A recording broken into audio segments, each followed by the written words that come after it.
I am your host, and this is Real Francamente, the podcast. Welcome to our first episode ever of hopefully many. I'm so excited to be here with you. I thank you so much for listening, and without further ado, let's bias your football content. TM. So, this is our first episode ever. I'm so excited. You know, I've been wanting to do this for a really long time with support from my producer who's in the wings, and other folks who are loved ones in my life. And I'm so happy to finally be here, bringing you this content. Who am I? Who am I? You're probably like, who is this voice? Who is this sexy voice in my ears right now?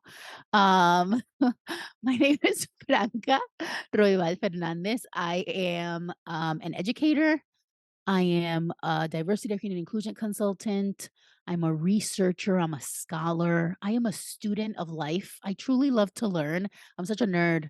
I really, really fundamentally overall really love football. I love football.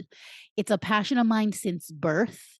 I am from South America, specifically Uruguay and Argentina. And in the southern cone of South America, football is a religion, especially in my family and my circles. Um, it is. It's a religion. And I was born a fan of teams. I don't remember picking teams, except for some of the teams I came into later in life, and leagues. But I truly am a person who, like, for whom football has always, always, always been in my life, in my blood. Like, it's a part of me, it's a part of my culture. And as I started my, let's say, professional career as an educator, as a researcher, when I did grad school, I started to realize that popular culture, including many things I research, but specifically football for our purposes, is not just a sport. It's not just popular culture. It's not just some silly thing that we watch to pass the time.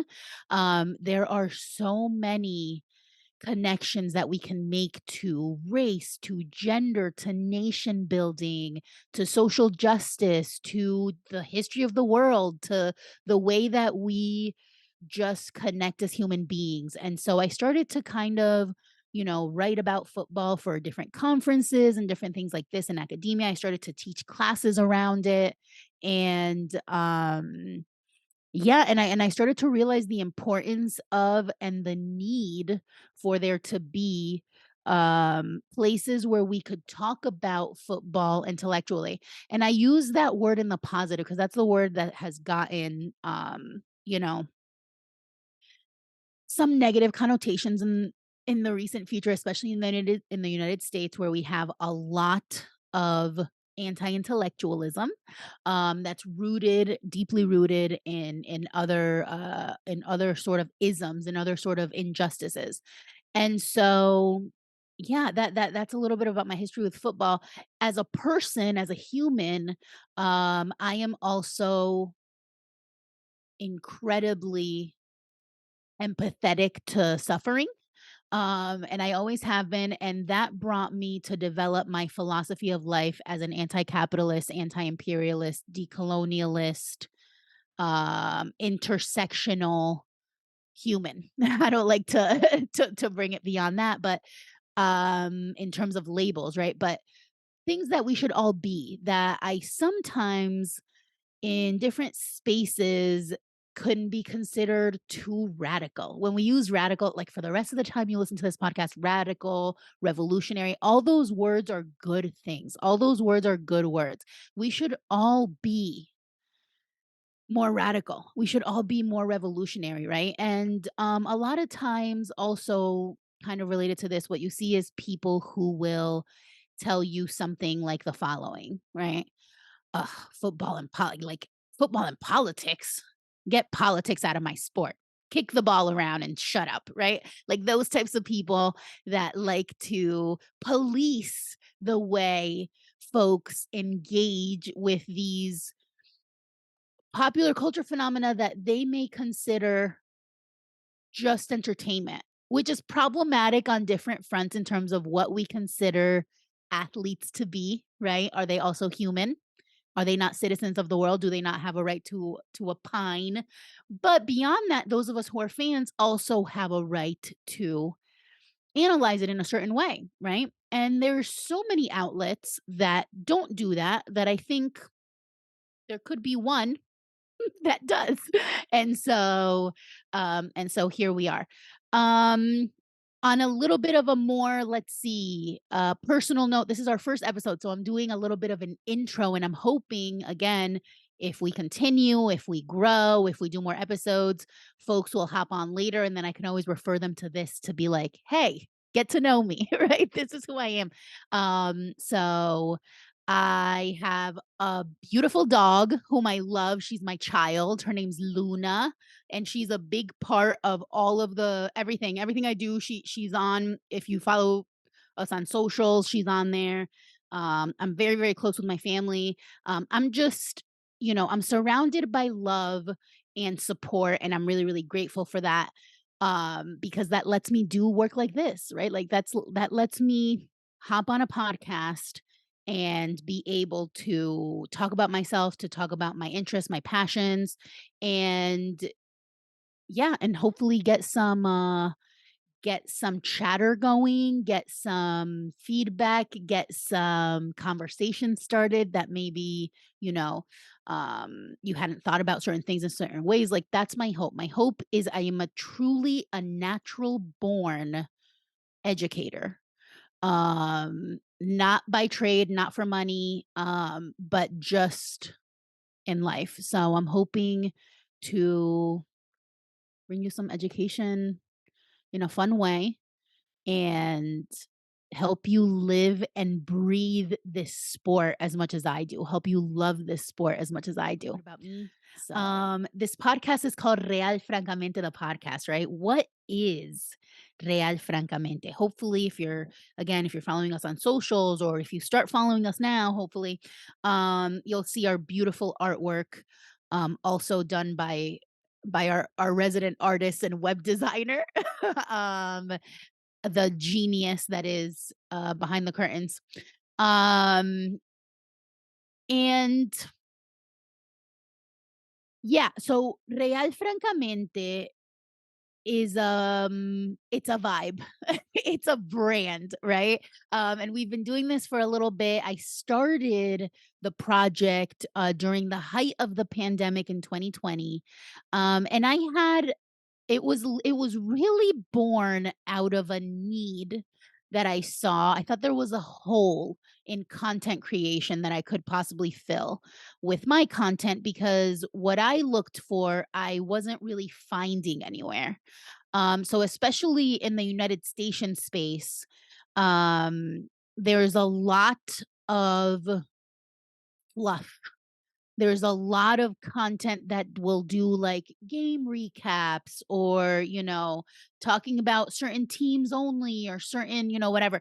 But a lot of it, in my opinion, is really, really US centric, and in some cases Eurocentric, right?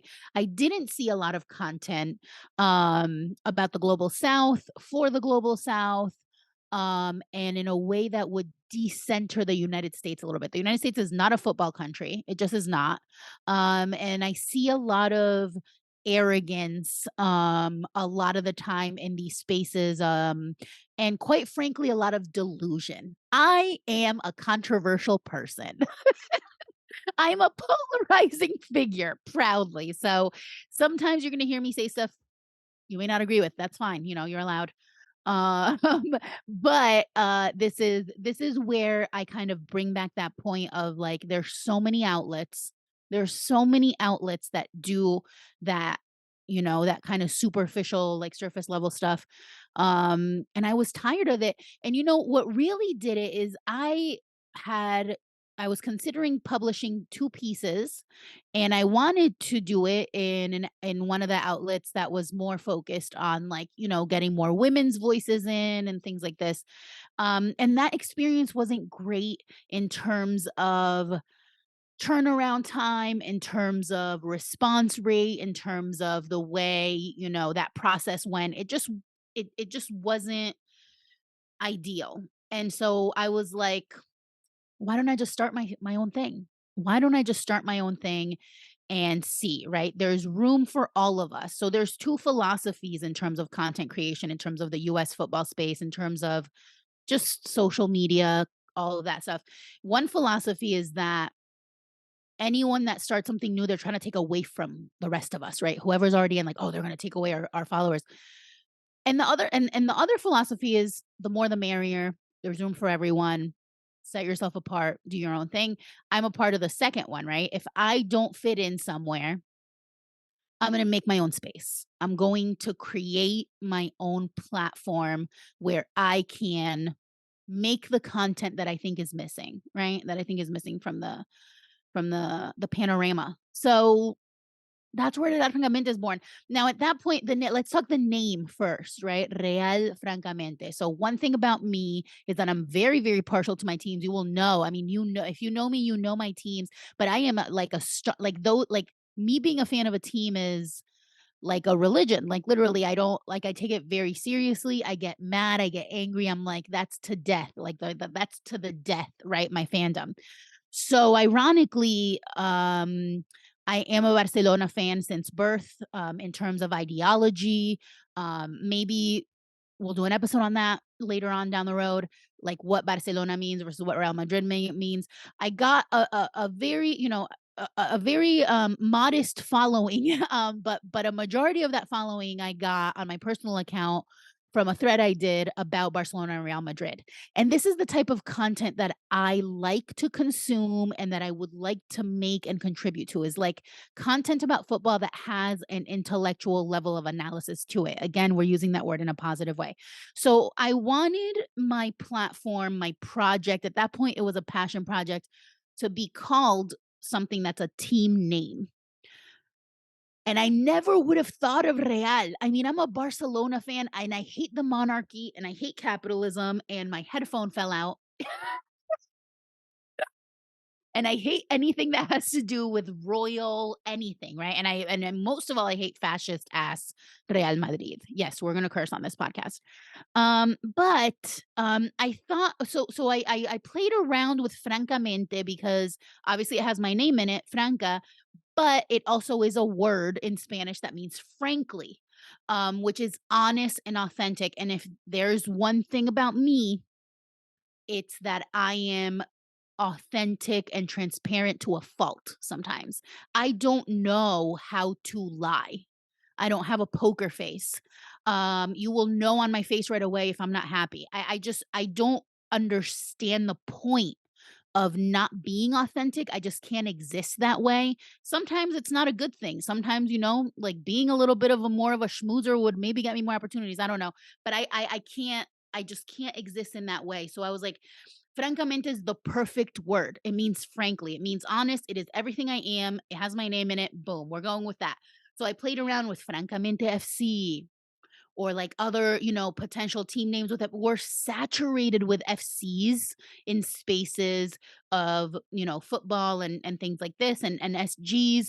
And so I played around with a couple other options. As a joke, someone threw out, what about Real Francamente? Like, what about Real somewhere, right? Whether it was before or after. And I was like, no way. That's disgusting. Like, that's Real Madrid. And then the more and it's not, by the way, we are not named after Real Madrid, nor in honor of Real Madrid or anything to do with that. But the more I thought about it, the more I was like, wait, can we reclaim that? Because there's also other Reals, right? It's not just Madrid. There's Valladolid. There's even a Real in this country, right? Real Salt Lake, which it's also not named after that. But can we reclaim the Real? And there's also a linguistic game there. There's also a linguistic kind of double entendre pun with realness, right? Like, this is real, not royal, right? Because it does mean both in Spanish, right? But this is we're real. There's no other way. There, authentic, transparent, real, frankness, frankly and honest. Like it was just too perfect in terms of the name. And I played around with it. I kind of like was like, oh, what do I think? I played around with it for a couple days just as a name, and I was like, yes, like this is the from the get-go. I love branding that has a meaning, that has an explanation, that has a story, that has a pun. Like I just love it that if it works on every single level. So, I went with the name, and then I also thought it would be fun to play with the imagery of a crown and glitter and pink and all of these things that I unapologetically love, um, that are considered because of systemic misogyny and, women being considered less than, they're considered unserious, right? They're considered childish, they're considered cutesy, but if you see a logo that's glittery, that's a glittery ball with a crown in it, you might think like, "Oh, children's birthday party," right?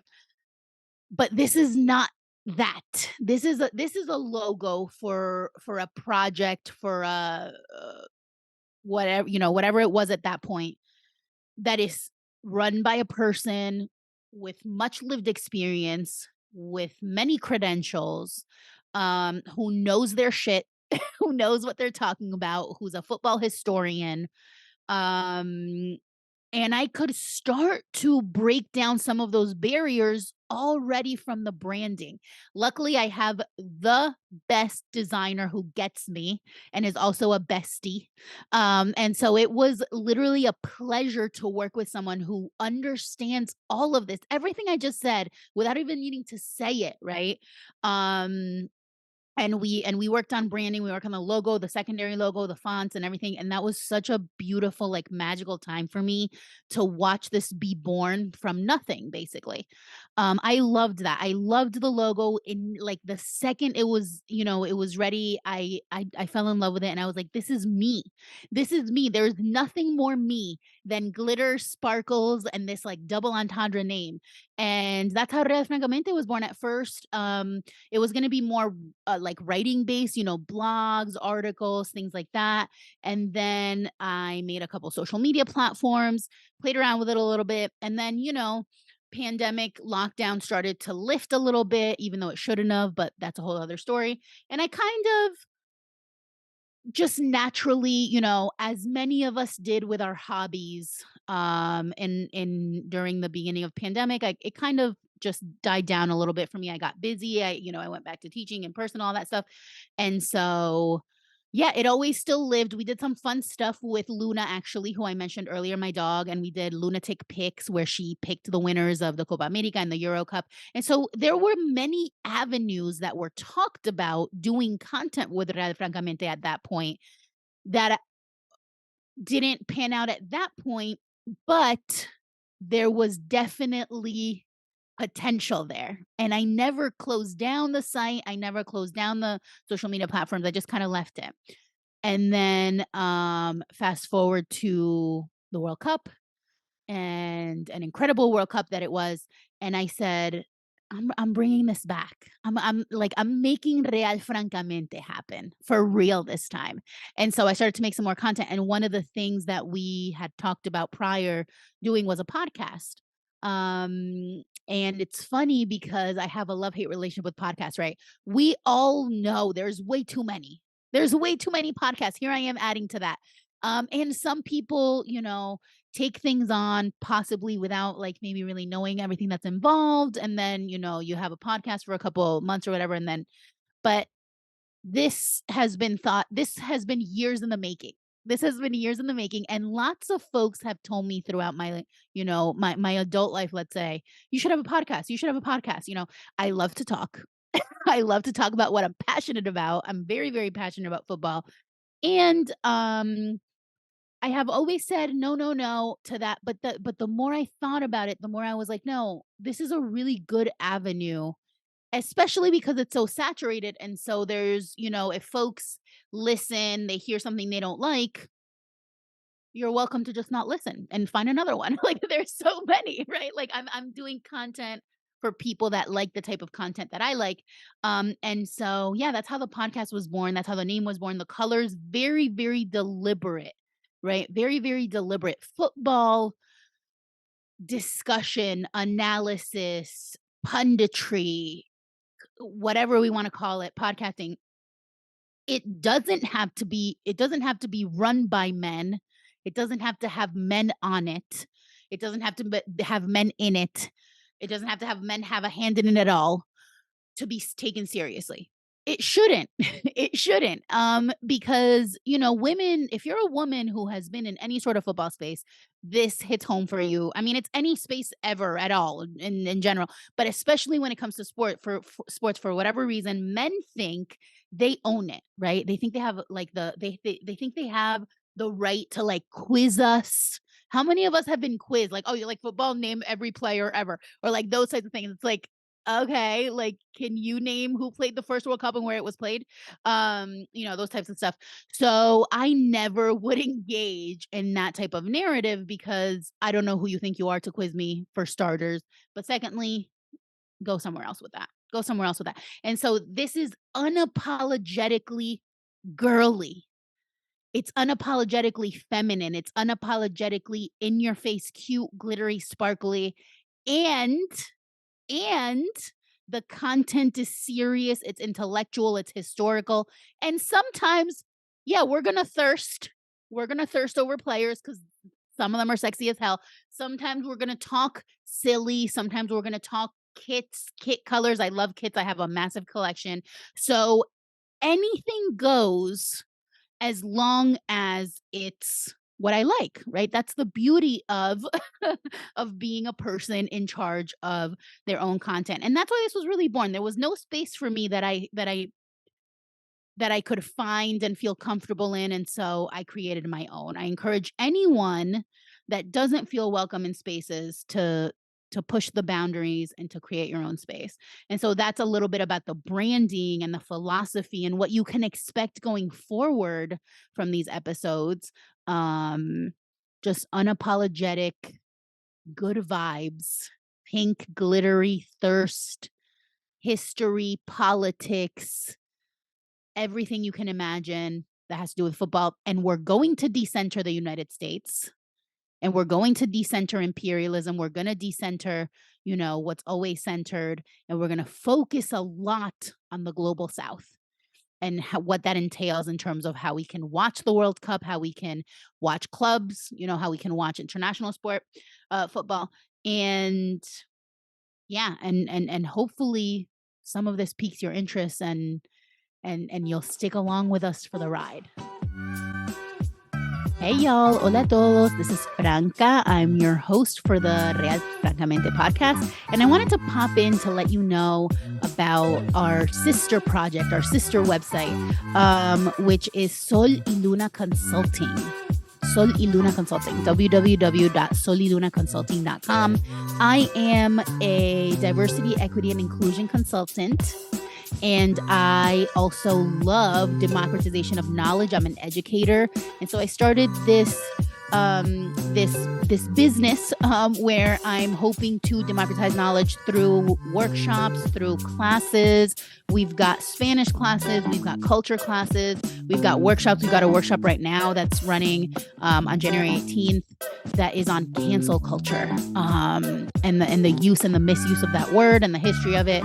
So if you're interested in anti-capitalist, anti-imperialist, social justice work, if you're interested in learning, if you're interested in education, if you like my vibe, please make sure to follow me on Instagram at Soliluna Consulting. On Twitter, it's at Soliluna Consult, no ing. And then on our website, you can find all sorts of info, contact info, content, articles, all of the fun stuff that aren't just focused on football. But definitely be sure to check us out there. We'll also put these links in the show notes. Thank you so much.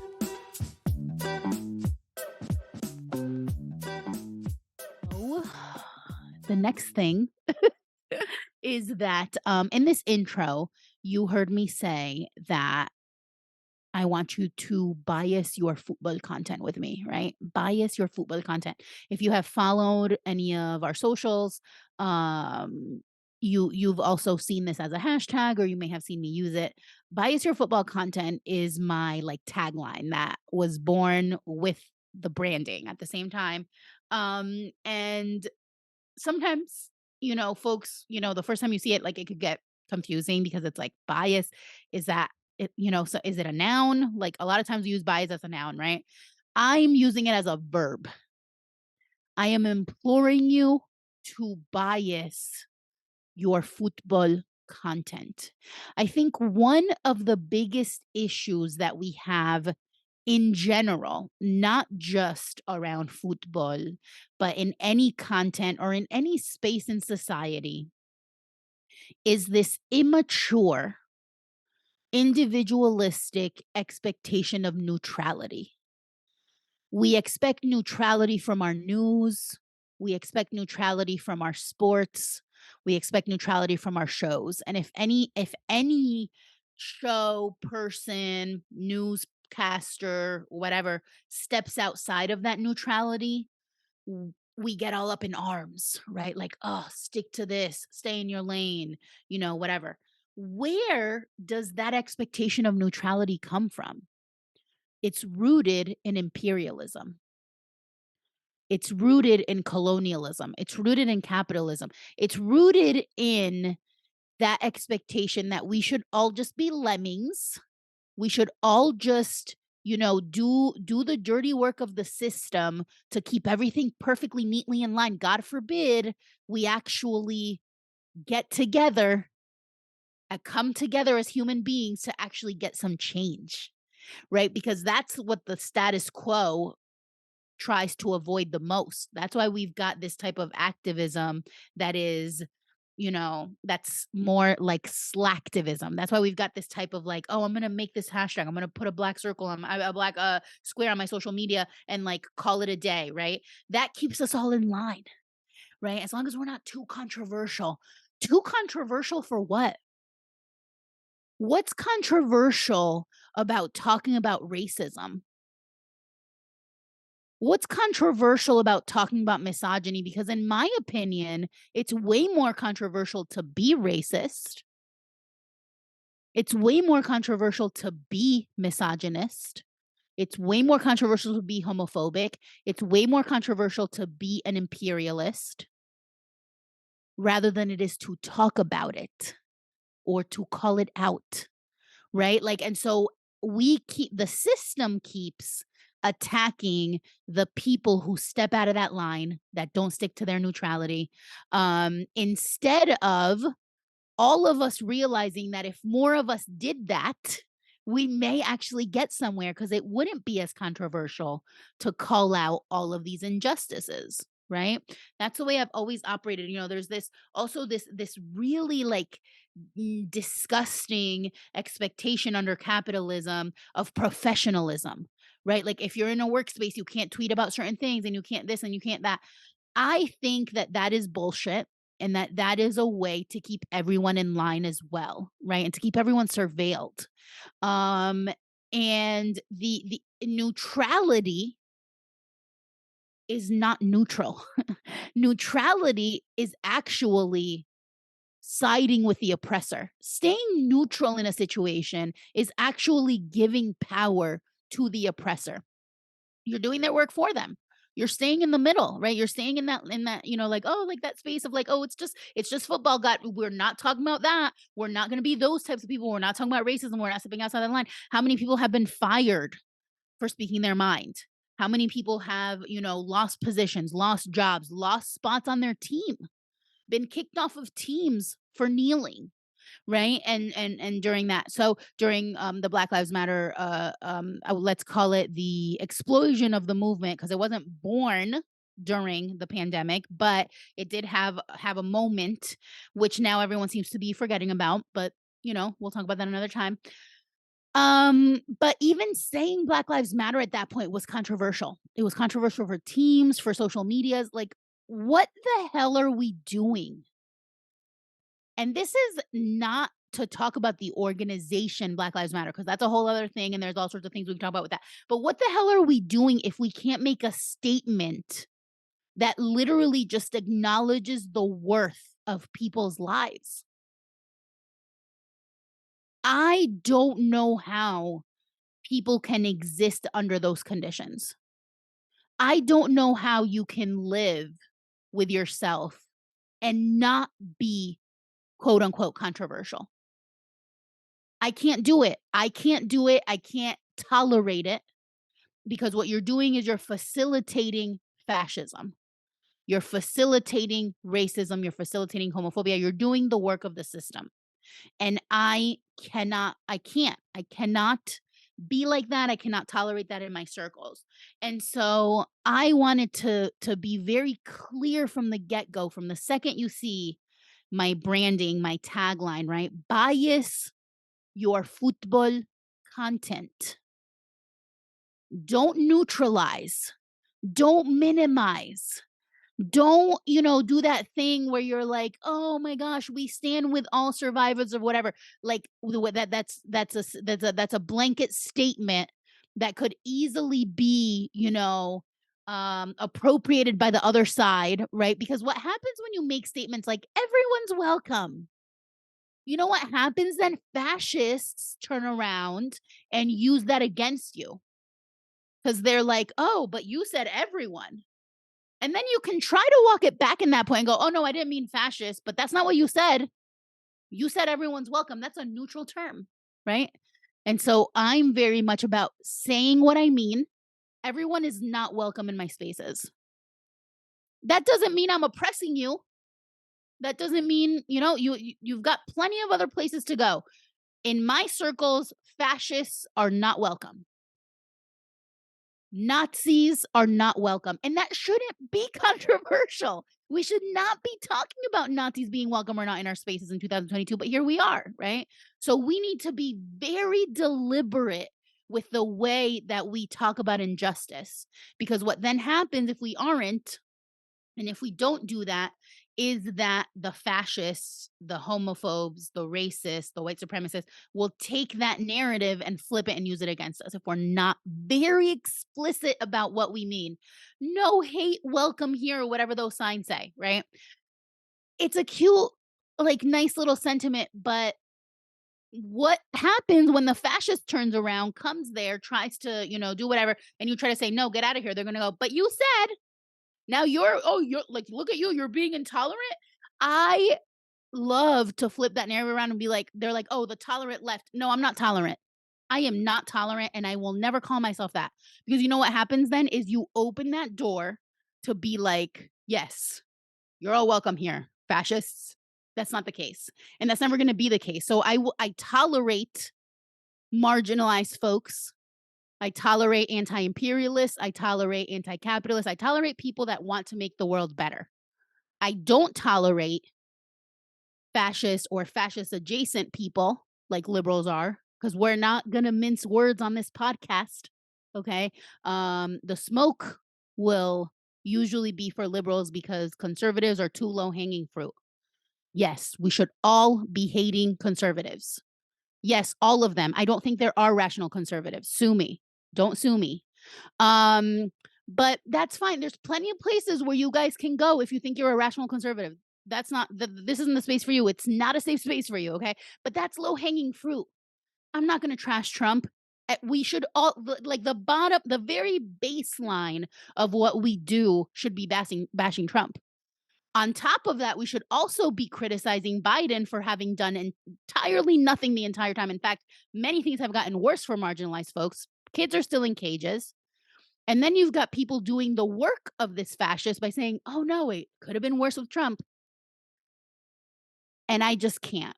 I just can't with those people. So all of this to say that we need more bias in football. We need more bias in news. We need more bias in classrooms. I'm an educator. I've taught K through 12. I've been and am a university professor. When I was teaching in K through in high school, the level of censorship The way that history is taught is embarrassing. The way that I have students now come to my classes as, adults, as college students, to just take, a class, and we're learning about different, Latino and Latin American history. And they're like, why weren't we taught this in school? The answer is we're not even taught United Station history correctly, right? There's books in this country that say that slaves came over just because they wanted work. That's not neutral. Pushing that curriculum on people is not neutrality. It's not doing anyone any favors, and it's actually causing a lot of harm. So how about getting a little more bias in there? Because we're also selective about the way we accept our biases, right? If it's pro-capitalism, if it's pro-imperialism, give me all the bias you want. If it's making the army look good, look like heroes, that's a bias. Having forced military appreciation nights in sports, that's a bias. That's politics in sports. What about those of us that are on the receiving end of the imperialism that the army causes in the rest of the world? Does anyone think of that? No, because we're all US centric. We're all, like pro imperialism. Anti-imperialism means anti-army. That's another say that I don't think you'll find another place, another football space that will tell you that will say that, right? Because it's all like, oh my gosh, up in arms, like the army, like protects us. No, they don't. But but even leaving that aside, how biased is it to force us to go to stand for the anthem of a nation that doesn't want us here and remove our hats? That's not biased to you? But so it's certain biases that are allowed, right? It's certain ways that we're allowed to go, and if we go against the status quo, then, oh, don't be biased. But you can be by shoving this military shit down our throat. No. So I think we should all be a little bit more biased, all be a little bit more deliberate about where we stand. If you stand in the middle and on one side is Nazis, that's not the middle. There's no middle. There's no neutrality when one side has literal fascists on it. And so that is part of decentering the United States too, right? Because we don't really have an opposing to Nazis movement in this country. We think we do, but that's based on our, completely propagandized history. And so that's what my slogan, my tagline, bias your football content. Don't be afraid to take a stand for something, right? And there's spaces for all of us. Maybe some of what I'm saying now, you're like, ugh, that's awesome. I'm so glad you listened up to now. Thank you so much. I hope you find the podcast for you. I have never felt like a podcast or any space in football was truly welcoming to me as an anti-imperialist immigrant from the global South. I've never felt welcome in any football space. So I'm creating that for myself. And for anyone who may also feel like me, that's maybe hasn't expressed it fully or whatever the case may be, or who wants to learn more, who wants to bias their football content, right? Like, come to me. That's what we're here for. We're going to learn another perspective on stuff, on the way that we interact with this society, right? And if it's not for you, love that for you so much. Enjoy your other podcast, but we're doing something very deliberate, and what we're hoping to do is help you on that journey, right? Bias your football content. You should denounce neutrality. Not only don't be neutral, denounce neutrality. All of these people that sell out for clout, that sell out for money, that go on TV, and then, like, a great example is Fox during the World Cup, right? Where they not only didn't say anything about the corruption in Qatar and the way that World Cup was built, they also, the way like the stadiums were built and everything with slave labor, they all sold out for money and clout. And agreed to be neutral, which is taking the side of the oppressor for money and clout. That's so great for you. Could never, ever be me. And I'm not saying that from a moralist, I'm better than you perspective. I just literally, I'll starve because it's hard to get work this way, right? The way that I'm struggling to pay rent. But I will never, ever, ever sell out.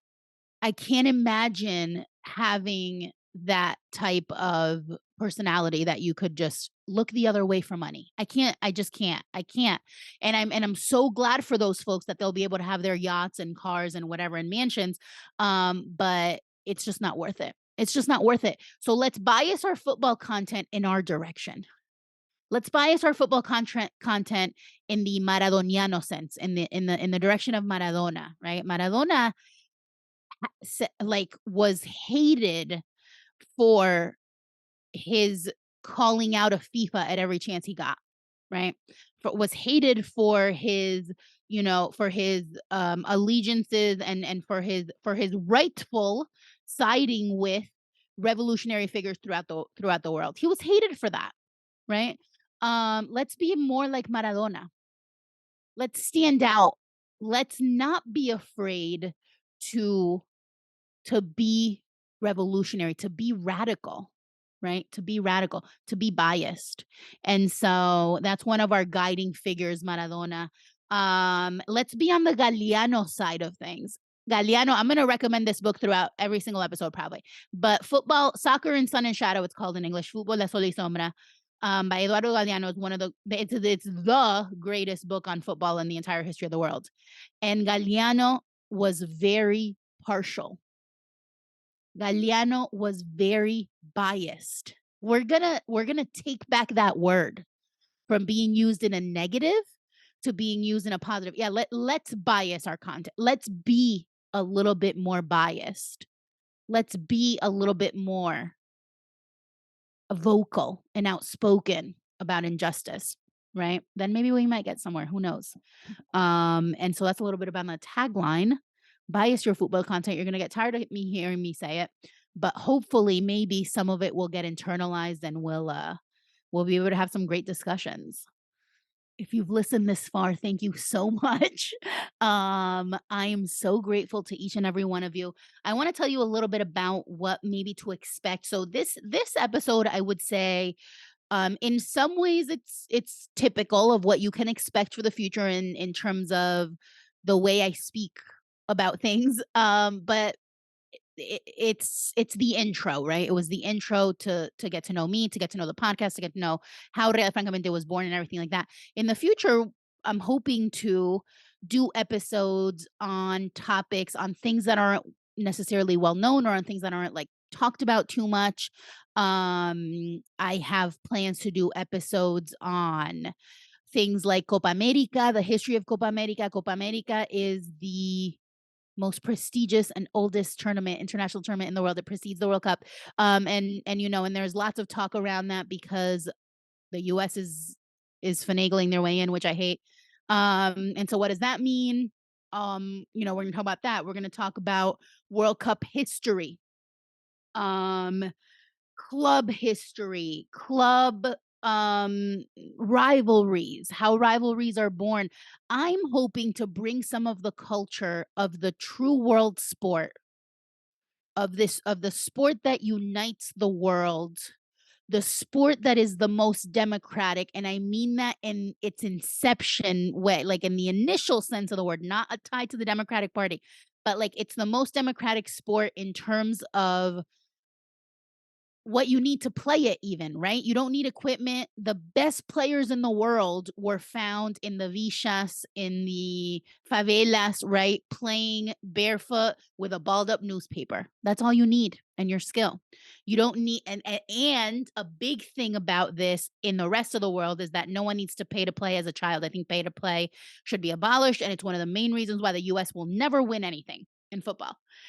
Because everything's about money here, right? Capitalism. And I have lots of thoughts on this. So that is a thing.